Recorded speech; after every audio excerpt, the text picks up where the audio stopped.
Hi, stage 4. Today we are looking at the magic of yeast. Now come and have a look at this. This here is a living organism, but it's having a sleep right now. And we're going to bring it back to life. And how we're going to do that is we're going to give it the right temperature. We're going to give it something to eat, some sugar. We're going to give it time as well. And we're going to give it water. So those are the 4 things that an organism needs to live. So first of all, we're going to put the sugar in there.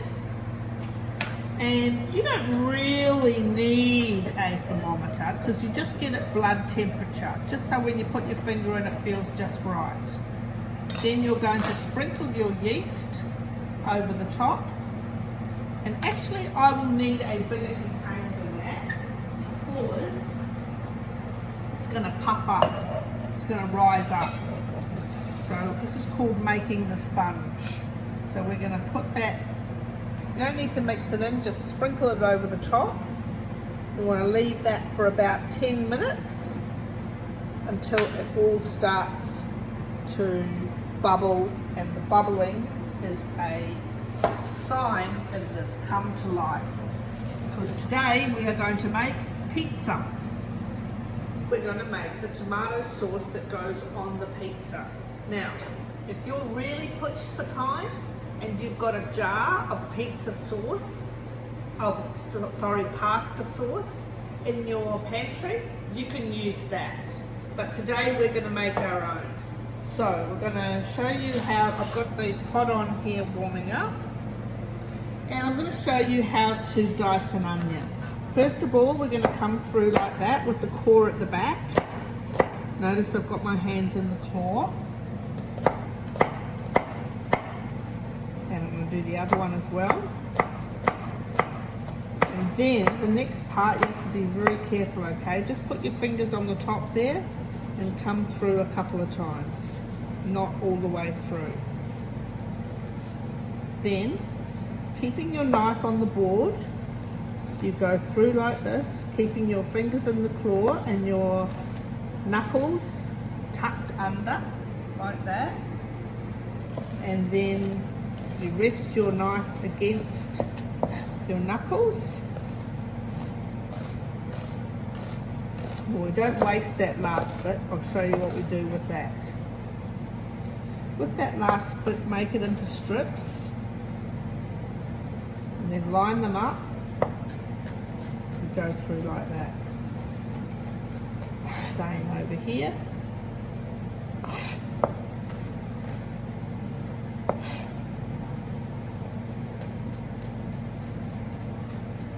And that's ready to go in our pot. Okay, I'll just grab it. Okay, Napolitana or Napoli sauce is so easy to make. Put your oil in the pot on a medium heat. Put your onions in there.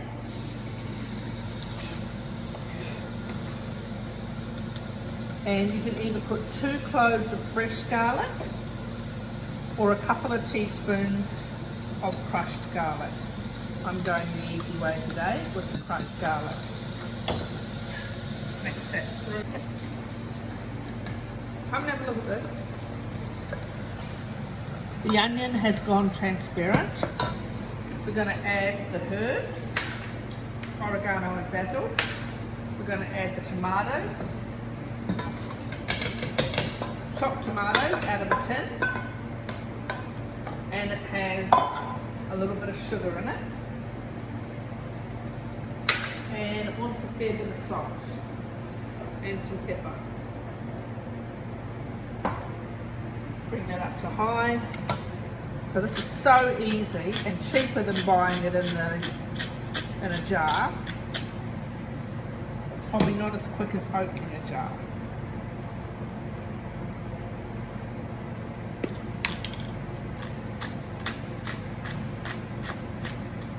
And that needs to cook out for about 10 to 20 minutes. And then that'll be ready for our pizza.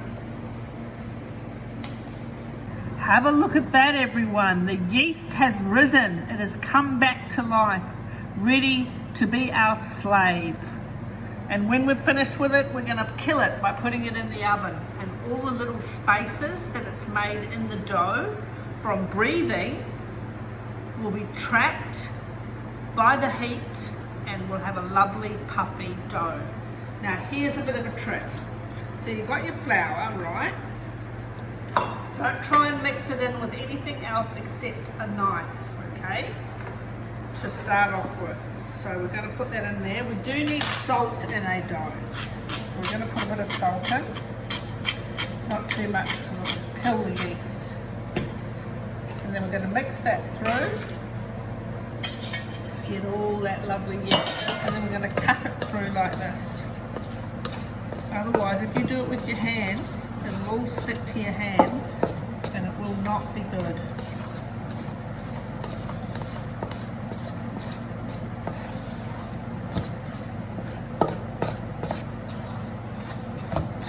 After a while, you'll need to put it out on the bench and do the rest of it by hand.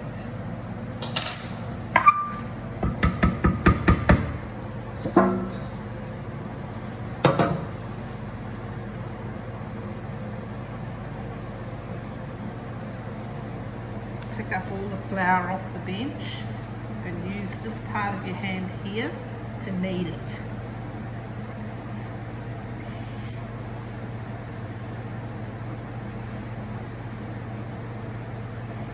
Alright, I've picked up all the dough off the bench, all the flour off the bench, and now the dough is sort of, it's not smooth. So if you're going to knead it by hand, you need to do it for 5 minutes. Use this part of your hand here and just go backwards and forwards like this. Get other people to help you. And you've got to do that and the dough will come smooth, and this will develop the gluten. The gluten is the protein part. It also makes the dough stay up. So now if you've got a Kenwood or a KitchenAid, you can put it in the machine, which we're going to do. And you need to use, definitely not that attachment, the dough hook, which looks like that. And then it goes in there. And then you need to put the guard on.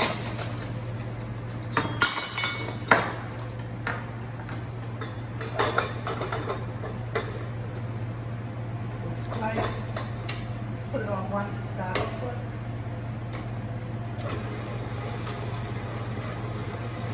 We're actually going to put it on two. I think it'll be good on two.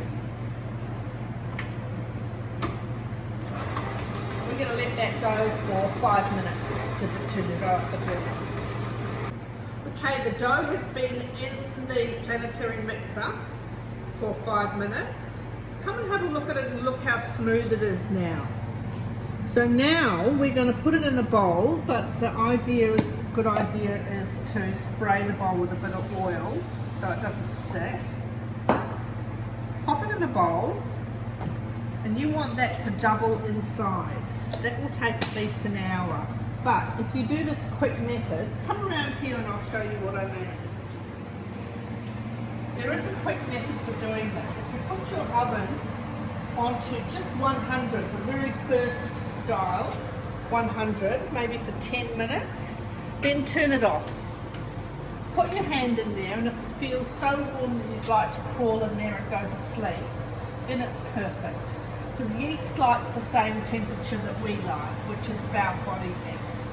Okay, 35 degrees is perfect. So actually what we need to do is get a tea towel, wet it. If you don't do this part, what will happen is it will form a crust over the top, and that will not be good. So cover it over. It's like putting a blanket on it. Might put a double layer on. And then pop it in there.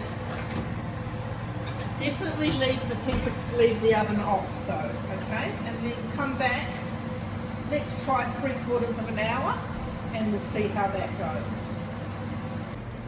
Okay, the pizza dough has risen, double in size. Some of it has stuck onto the tea towel. So what we want to do now is get a bit of flour. Take my lid off. Spread a bit of flour down. Bring that out of there. I'm just going to knock it back. Now I think we're going to have enough for 3 pizzas in here, but we will need a knife to cut. Oh no, we'll just use a spatula and we'll cut it in 3. So now we're just going to make that into a shape, a round shape like that. Put a bit of flour on top. And we're going to get our rolling pin. We're going to roll it out. You've got to make sure you keep it moving so that it doesn't stick onto the bench.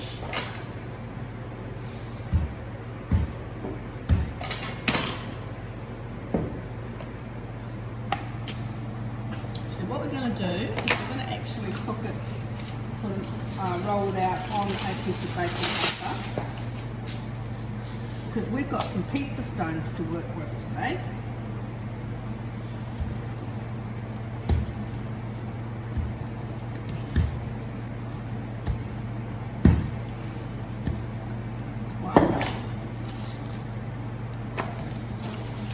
To keep it round, just keep moving the rolling pin round. That one didn't come out very round, but it's not too bad. Then we're going to bring it over to the pizza stone. So the pizza stone is really hot inside the oven, okay? And that is so that we can, as soon as it touches the plate, the pizza stone will start to cook. It's very heavy. You don't need a part of pizza stone, you can just do it on a tray. But anyway, we're going to pull that off. We're going to slide it onto the pizza tray without burning ourselves. No, we're not. We're going to leave it on there. It won't come off. And the sauce.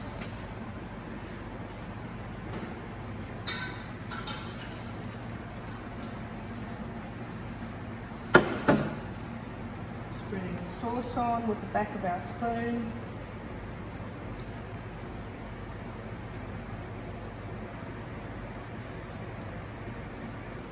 Then we're going to put our toppings on.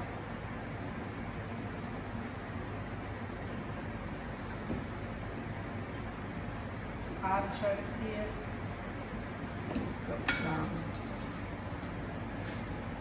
salami. Mushroom,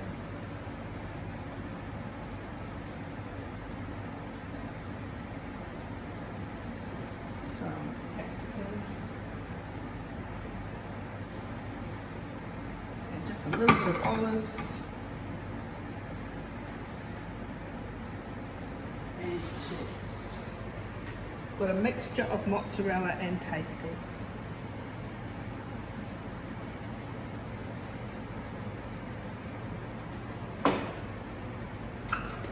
They won't take very long at all, probably about 10 minutes. The oven is on 220.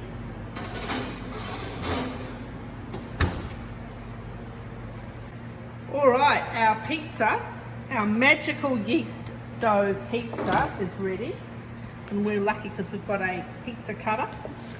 And we're just gonna cut that through